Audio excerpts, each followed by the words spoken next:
Եվ այսպես ինչ կարող էր խնդրել Նիկոլ Փաշինյանը Ռուսաստանի Դաշնության վարչապետ Միխայիլ Միշուստինից, հարգելի հեռուստադիտողներ, Նիկոլ Փաշինյանը թեպետ ընտրություններից առաջ ասում էր, որ Վլադիմիր Պուտինը իր ընկերն է, որ ընտրություններից հետո ինքը գնալու է բոլոր առաջացած հարցերը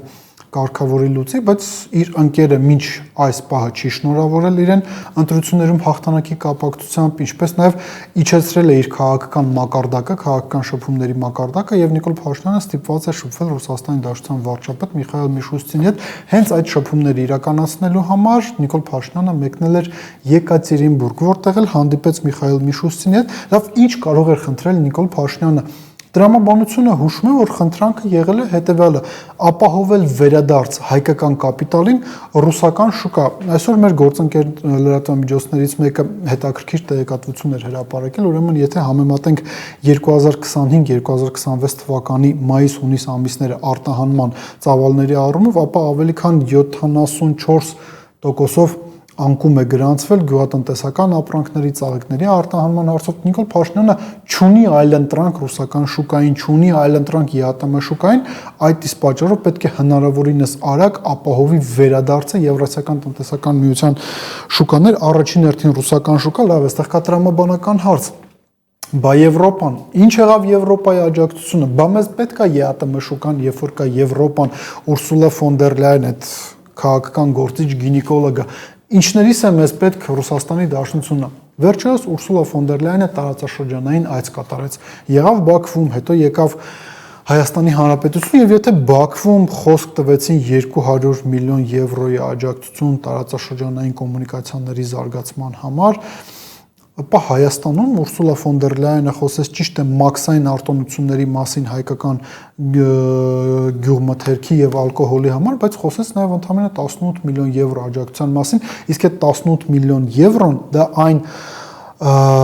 50 միլիոն եվրո խոստացած 50 միլիոն եվրոյի մի մասն է ընդամենը, դրա հետ մեկտեղ տեսեք այդ 18 միլիոն եվրոն ինքը ոչ թե հատկացվելու է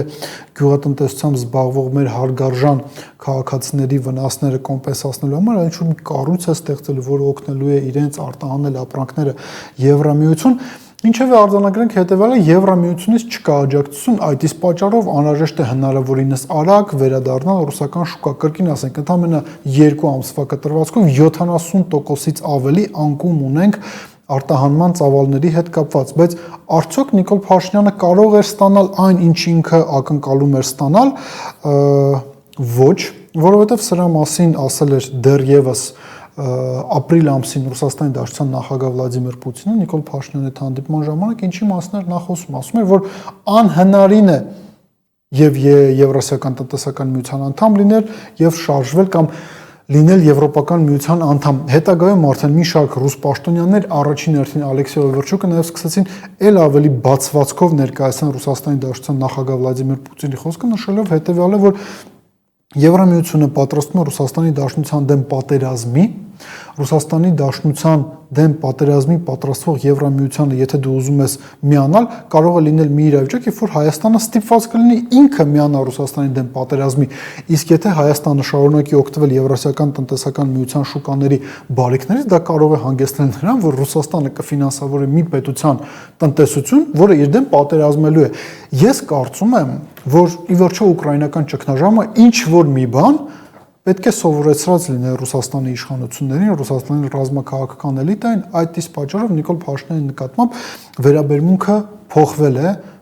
եւ իրենք չեն պատրաստվում աջակցել Հայաստանի տնտեսությանը։ Իդեպ եւս մի կարևոր նրբերակ Միշուստինի հետ հանդիպումը ինչի սկսվեց։ Միշուստինի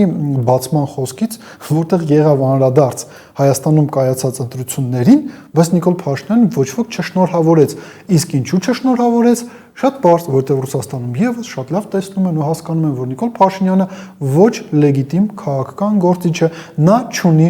հասարակության 50% եւ ավելին աջակցությունը, դա արձանագրել է նույնիսկ Նիկոլ Փաշինյանի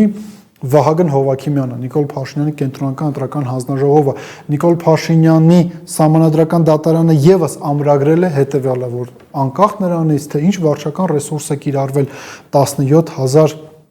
անվավեր քվեաթերթիկներ, ինչ որ գաղտնի ցուցակներ, անհամաձայնություն թվերի ընտրախցիկում եղած, չգիտեմ, քվեների եւ արձանագրած արդյունքների հետ կապված այս ամեն ինչը հաշվի առնելով Նիկոլ Փաշինյանը ճուզնի 50+1 աջակցություն, հասարակությունը իրեն չի աջակցում, այս ամենը գիտակցում են նաև Ռուսաստանում եւ հասկանում նաև հետեւյալը, որ եթե դու աջակցում ես մի մարդու, ով ունի հասարակության ճնշող մեծամասնության աջակցությունը, դա նշանակում է, որ իր հակավարկանիշը ազդում է նաև քո անկալումների վրա։ Ինչու կապվել մի քաղաքական գործչի հետ, ով ունի մեծամասնություն, ով մերժելի է հասարակության մեծամասնության կողմից, կրկին ասենք 51% քաղաքացիների մերժել են Նիկոլ Փաշինյանին։ Նիկոլ Փաշինյանը ռուսական կողմի ընկալմամբ լեգիտիմ ղեկավար չէ Հայաստանի Հանրապետության։ Դրանով է պայմանավորված իրենց վերաբերմունքը Նիկոլ Փաշինյանի նկատմամբ։ Այս ամեն ինչը հաշվի առնելով նաև պետք է նշենք հետևյալը. Նիկոլ Փաշինյանը որոշել էր իր բանակցություններից առաջ ռուսական կողմի հետ ամրապնդել իր դիրքերը։ Մասկի շոու սկսեցին իրականացնել, ինչպես Արփինեն նշեց, ընդդեմ Գագիկ Ծառուկյանի առավոտվանից խուզարկություններ, տարբեր գործողություններ Գագիկ Ծառուկյանի առանձնատանը, նրան պատկանող ընկերություններում, ու այս ամեն ինչի հանգրվանը եղավ այն բանից հետո, երբ որ ավարտվեց Միխայել Միշուստին եւ Նիկոլ Փաշինյանի հանդիպումը, ըստ երևույթին, այն ինչ ուզում էր ստանալ Նիկոլ Փաշինյանը, այն վերադարձ հայկական կապիտալի համար ռուսական շուկա, նա չստացավ։ Այդ իսկ պատճառով նա որոշեց, որ արդեն Հայաստանում պետք է լինեն ոչ միայն քաղաքական բանտարկյալներ, այլ նաև քաղաքական գերիներ, եւ որոշեց Գագիկ Ծառուկյանին կալանավորել, բայց իսկապես հետաքրքիր է, ով է խորհուրդ տվել այս տեսակ գործողություններ իրականացնել Ռուսաստանի Դաշնության հետ բանակցային գործընթացի համատեքստում, այսինքն ինչ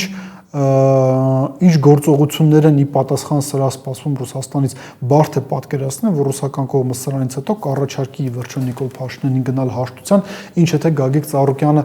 ազատվի, բայց սա Նիկոլ Փաշինյանի ուղին է, ինքն է ընտրել այս ճանապարհը, մեզ մնում է միայն արձանագրել իրողությունները, ինչը վերաբերում է Ռուսաստանի Դաշնությանը, ապա Միխայել Միշուստինը բացի նրանից, որ չշնորհավորեց Նիկոլ Փաշինյանն, ինքը նաև շատ պրագմատիկ գնահատականներ տվեց Հայաստանի կառավարության հետ համագործակցության համատեքստում եւ նշեց հետեւյալը, որ ռուսական կողմը սպասում է,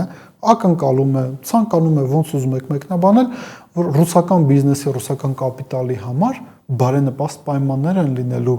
Հայաստանի Հանրապետության տարածքում, Հայաստանի Հանրապետության տնտեսական կյանքում, հատկապես հաշվի առնելով այն հանգամանքը, որ Ռուսաստանի Դաշնությունը շարունակում է մնալ թիվ 1 ներդրողը։ Այսօր խոսել է նաև Ռոսատոմի ղեկավարը Լիխաչովը նշելով հետևյալը, որ պատրաստ է ռուսական կողմը առաջարկնել իրականացնել նոր ատոմակայանի հետ կապված, ինչպես նաև նշել է, որ ատոմային էներգիայի պահանջարկը Հայաստանում ավելին է, քան 30% եւ շարունակում է աճել, այսինքն իրենք հստակ ասում են, ինչ են ուզում ստանալ Նիկոլ Փաշինյանից։ Այլ հարց է, որ Նիկոլ Փաշինյանը այս կամ այն հանգամանքներից ելնելով կամ չի կարող դա տալ, կամ չի ուզում այդ ամեն ինչը տալ, դա էլ հանգեցնում է նրան, որ իրեն վերաբերվում են որպես ոչ լեգիտիմ ղեկավար, դրանից բխող բոլոր հետևանքներով, մտածեք այդ մասին։